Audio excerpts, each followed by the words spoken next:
Your Eminence, Legate of His Holiness Pope Paul VI, Your Eminence Cardinal Crowell, our host, and all lovers of Mary and the Holy Eucharist.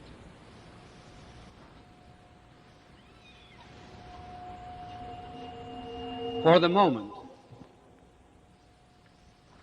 you have my better side.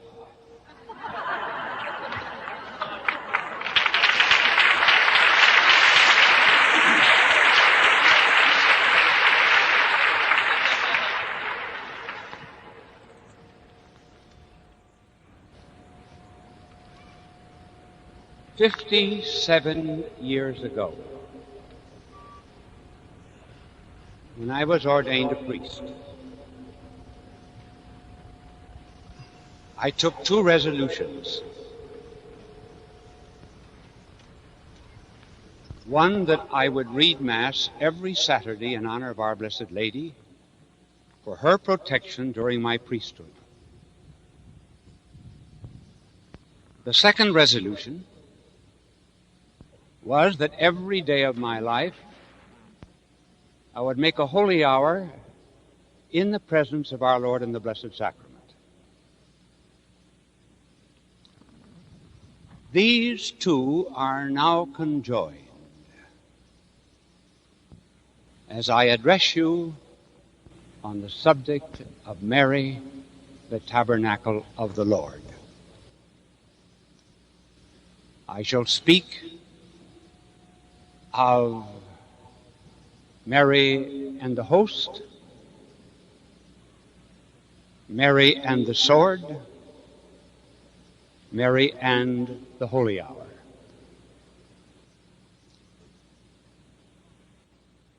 Not one of us had the power to make our own mother.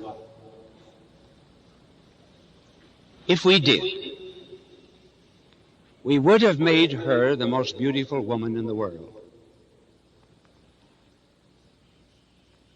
Our Lord pre-existed his own mother. Therefore, he could make her the perfect mother. He thought of her from all eternity. As a matter of fact, the first Immaculate Conception was in the mind of God. When the first paradise was lost, God said that he would make another paradise. This paradise, flesh-girt, to be garnered by the Adam new, would be our Blessed Mother. God had told Moses, "Make a tabernacle that I may dwell with my people." Tabernacles were of stone and gold until an angel came to the Blessed Mother and asked her if she would become the mother of our Lord. She said, "I'm a virgin. I do not know man." And God said, in the older tabernacles, there was the Shekinah, the cloud of my presence that overshadowed the temple. Now my Holy Spirit will overshadow you. And he that will be born of you will be called the Son of the Most High God. Notice, Mary did not give birth to a fetus. And the Word was made flesh and tabernacled within her. In a certain sense, it was Mary's First, Holy Communion.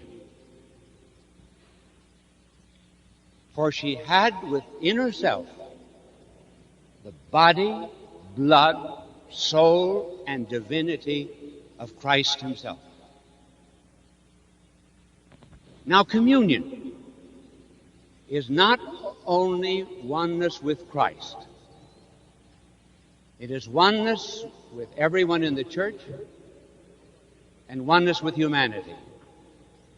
That is the reason why this Eucharistic Congress spoke of the hunger of the Spirit and the hunger of body. So when the Blessed Mother possessed within herself Christ, the first thing she did was to do a social act. She went to visit her old cousin Elizabeth, who was already 6 months with child. When she came to Elizabeth, Elizabeth said, "The child leaped with joy in my womb." The Chartreuse Christ in Mary met the cloistered John the Baptist in Elizabeth. And John the Baptist adored the body, blood, soul, and divinity in Mary. That was the moment when the Blessed Mother became what Pius X called her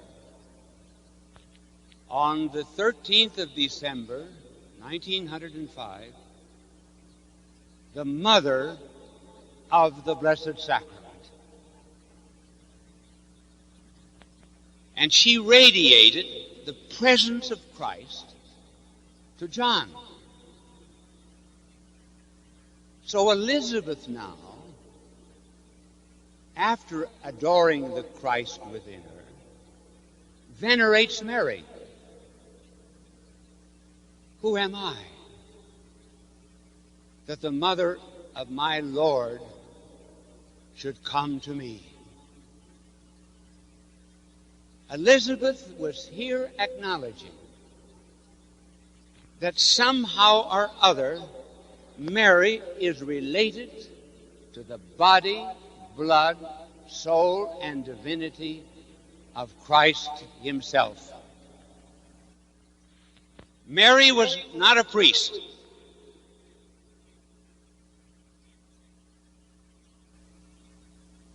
If her divine Son wanted women to be priests, he would have made his own mother a priest. The woman is the symbol of the church.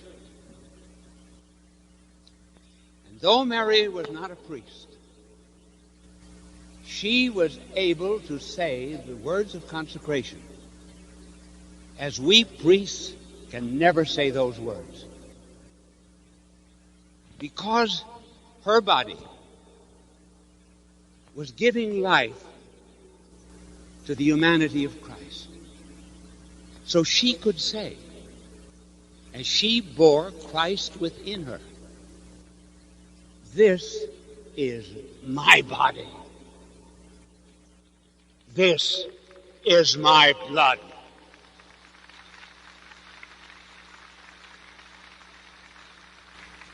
Mother of the Blessed Sacraments, pray for us.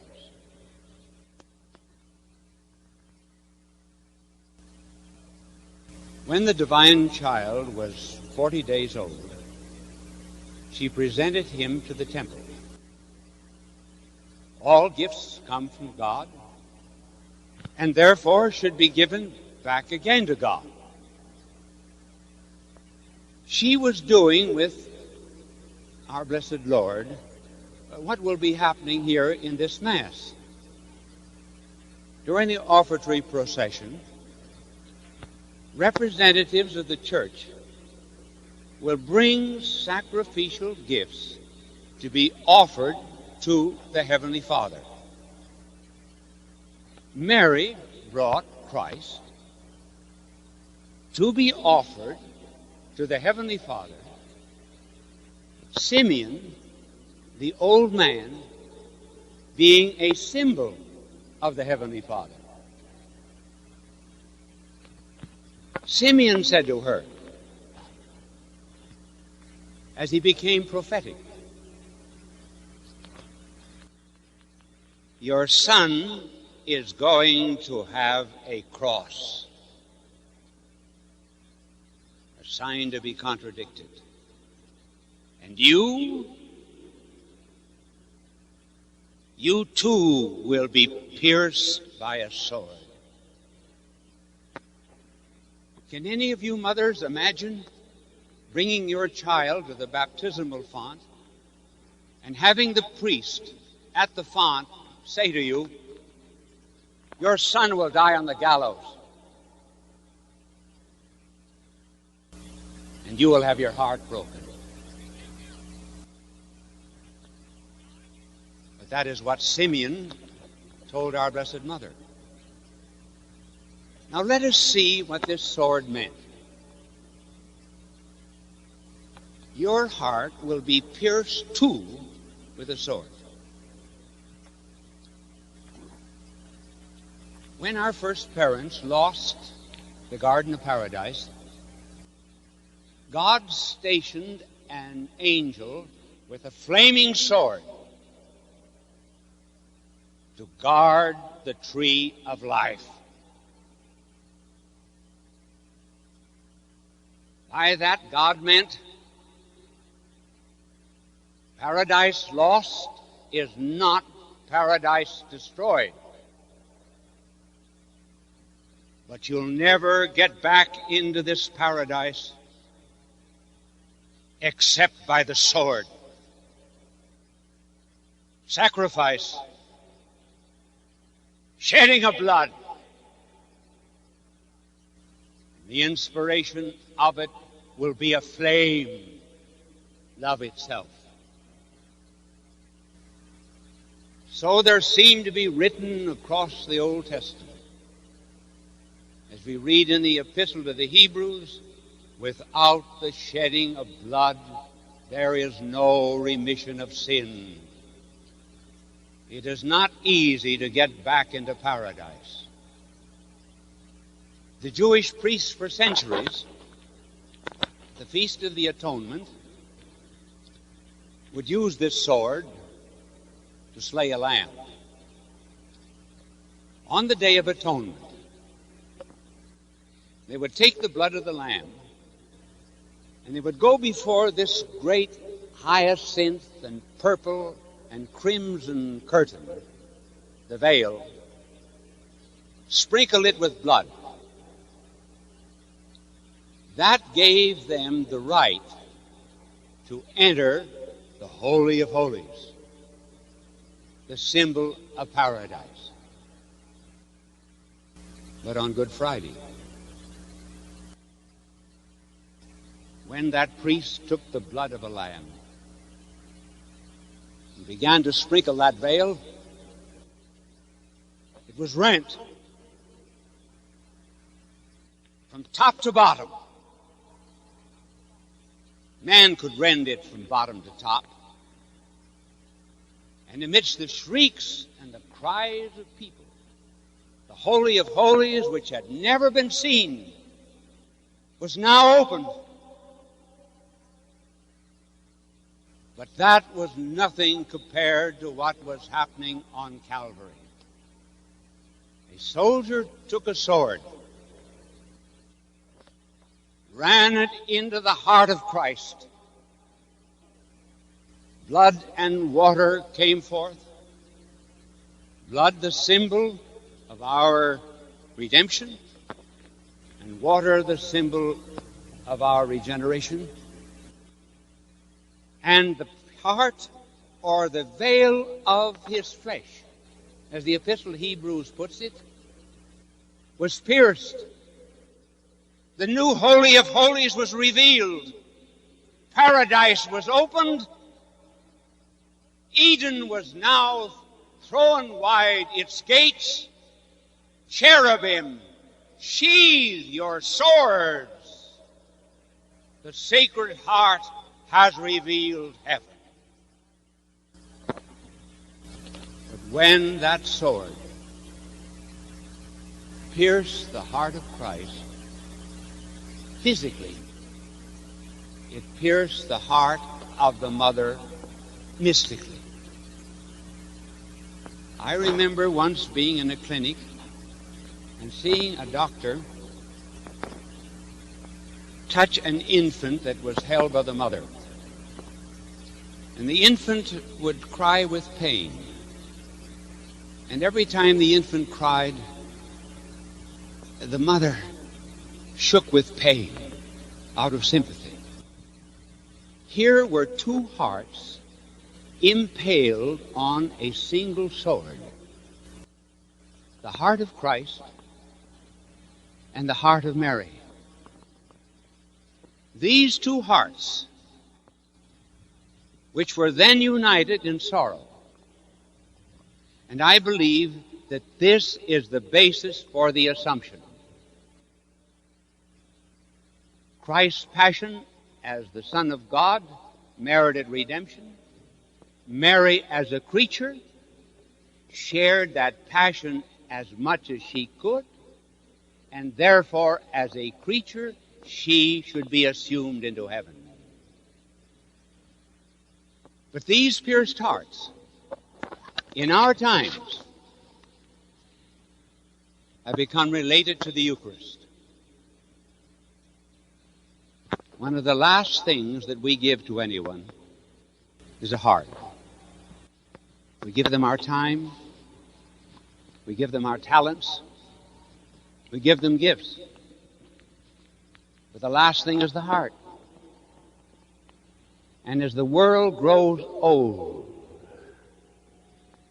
we've had a revelation of the heart of Christ and the heart of Mary.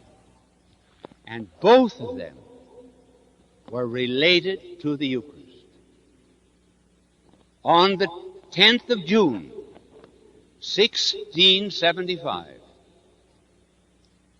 our blessed Lord, holding his heart with a cross on top of it,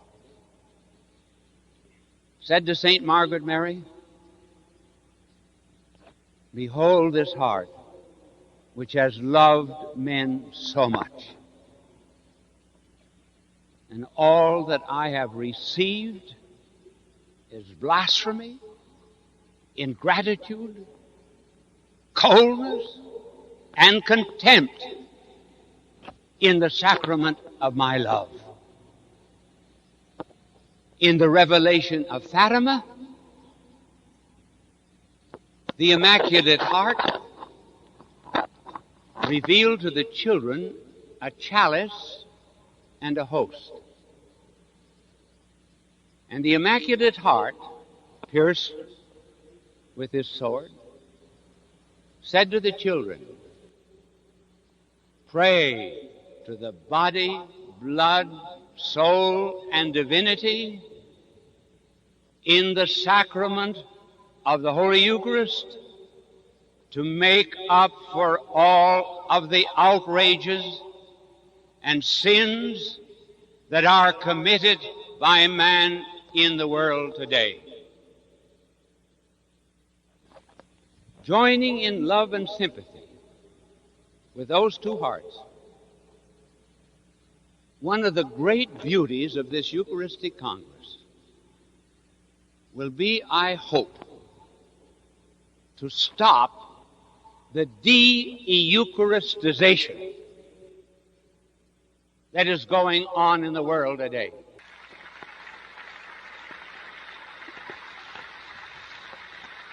How often, for example, I have gone into small churches and I've had to look around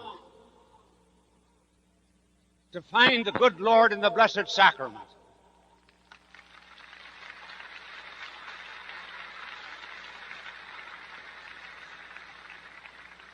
He's been shoved off in a corner.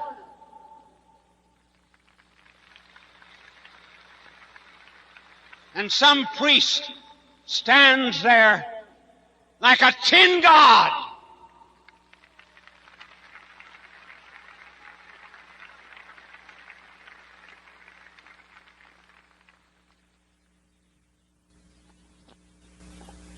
One almost feels like Mary Magdalene going into many churches today. They've taken away my Lord, and I know not where they laid him.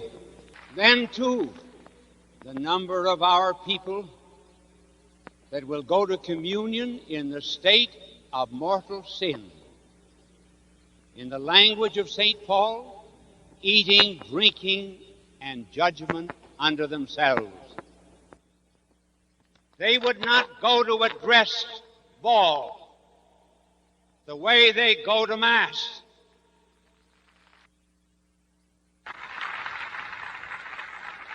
What has happened to courtesy, respect, when they go before the infinite Savior as if they were going to a beach? And then immediately after receiving Holy Communion, leaving the Lord without appropriate thanksgiving, something they would not do if they had dessert in a neighbor's house, leave immediately after they had eaten.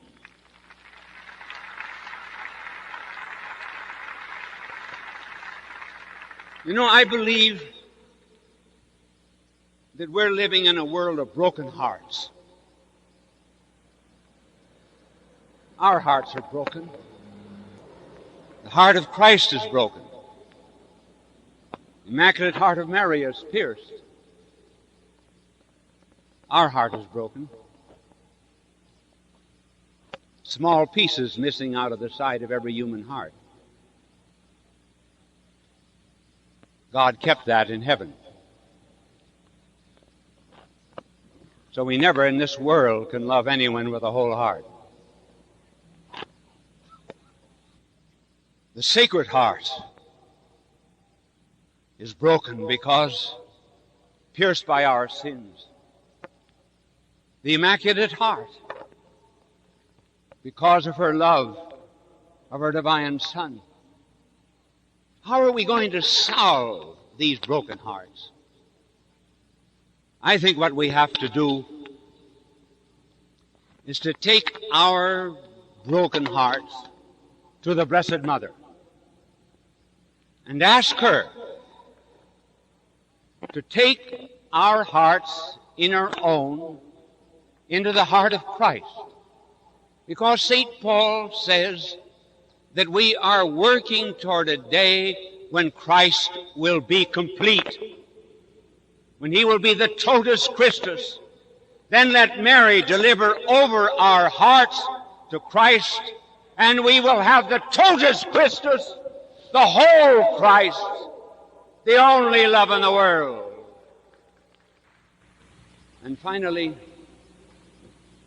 the hour.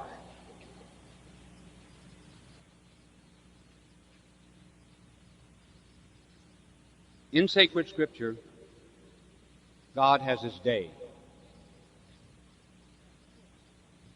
The devil has his hour.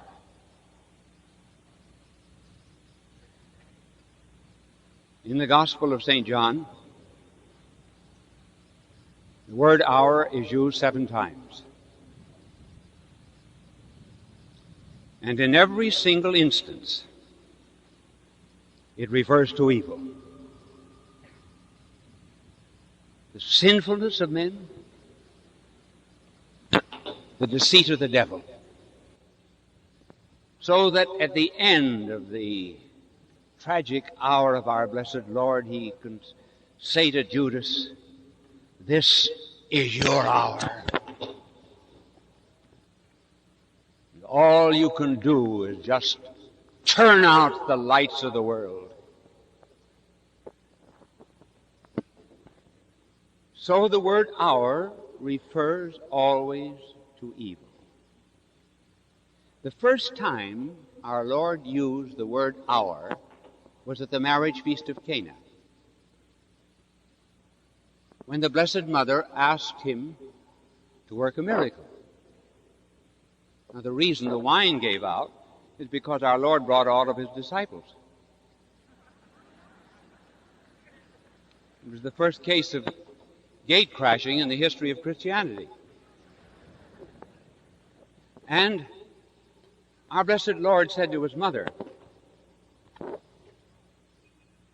"My hour has not yet come." My hour. Was she to have an hour? What he's saying to her is, "My dear mother, are you asking me to proclaim my divinity? To go before men as the Messiah and the Son of God? Do you realize that the moment I do that, your relationship to me changes? You will then no longer be my mother. You'll be the mother of everyone that I will redeem. So I call you the beautiful name of woman, the universal mother of the world." The next time, the word, or another time, when our Lord used the word hour, was at the Last Supper. And here he refers to his mother. He had already said, "My hour." Now he says, when the woman, in our English translation, it is a woman. No. In the original Greek, it's the woman. When the woman is in childbirth, she suffers because her hour has come. But she rejoices when a child is born into the world. In other words, and this is something I had never thought about until I began preparing this meditation for this Congress. She has a holy hour. And our Lord was then speaking about it. Our Lord spoke about that hour on the cross, when the woman brings forth a child. Our blessed Lord looks down from the cross to his mother, and he says, "Woman, there's your son, John." And to John, "There's your mother." Mary, at the foot of the cross, was the symbol of the church. Our Lord on the cross was the new Adam. She was the new Eve. The night of the Last Supper, our blessed Lord spoke about the woman bringing forth children. When her hour comes, now the hour had come. And John stood for all of us that were ever born into the church. So the holy hour, inasmuch as it is related to our Lord, refers to reconciliation, redemption, forgiveness. The hour in relationship to the Blessed Mother refers to the church. Accouchement, birth. Labor, a child. Pain, joy. In other words, evangelization, conversion, the growth of the church. The time has come, because we live in a demonic age, to take seriously this holy hour. It's the only thing our blessed Lord ever asked us to do. Ever asked directly his disciples. Can you not stay awake 1 hour with me? Who should make it?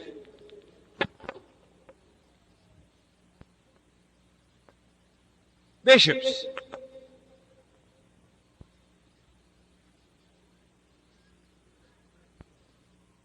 In an apathetic world, so that during that holy hour, the blessed Lord will speak to them as he spoke to Paul at Corinth. Be courageous. Be not silent. Speak out. I'm with you. I have many in this city who are my friends. Priests, make the holy hour.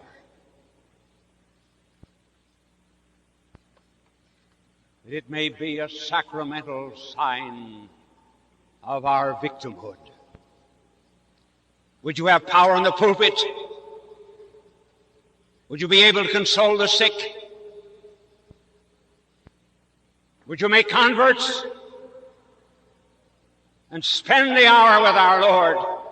When you mount the pulpit, you'll shoot forth sparks, and the people will love you.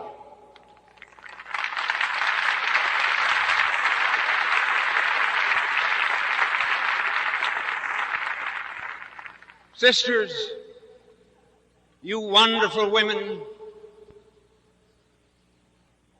who bear a visible sign of your union with Christ, make the holy hour and understand how much the children in schools are yearning for you to come back.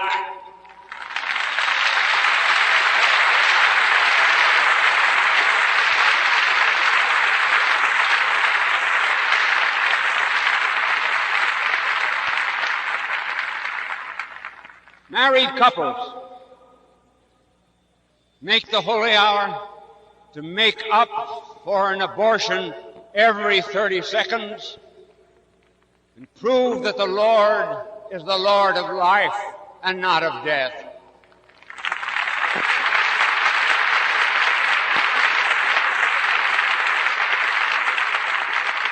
All you who are engaged in social work, treating humanity in any form, make the holy hour. Believe me, when you begin to see the invisible Christ behind that visible sign of bread, you will soon begin to see in the poor and the naked the invisible Christ whom they represent. That's the vision that makes Mother Teresa one of the leaders of the world in the love of the poor.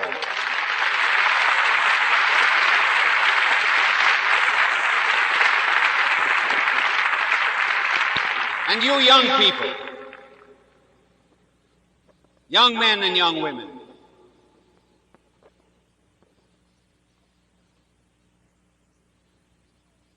do not believe that the joy of life consists in a titillation of the flesh,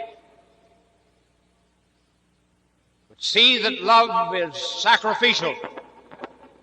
And when you make a holy hour, then you'll begin to understand that the real rock is Peter, and the gates of hell shall not prevail.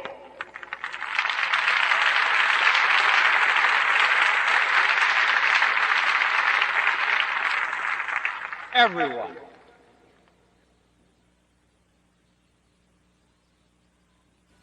make the holy hour, and you will discover, as you leave the divine presence,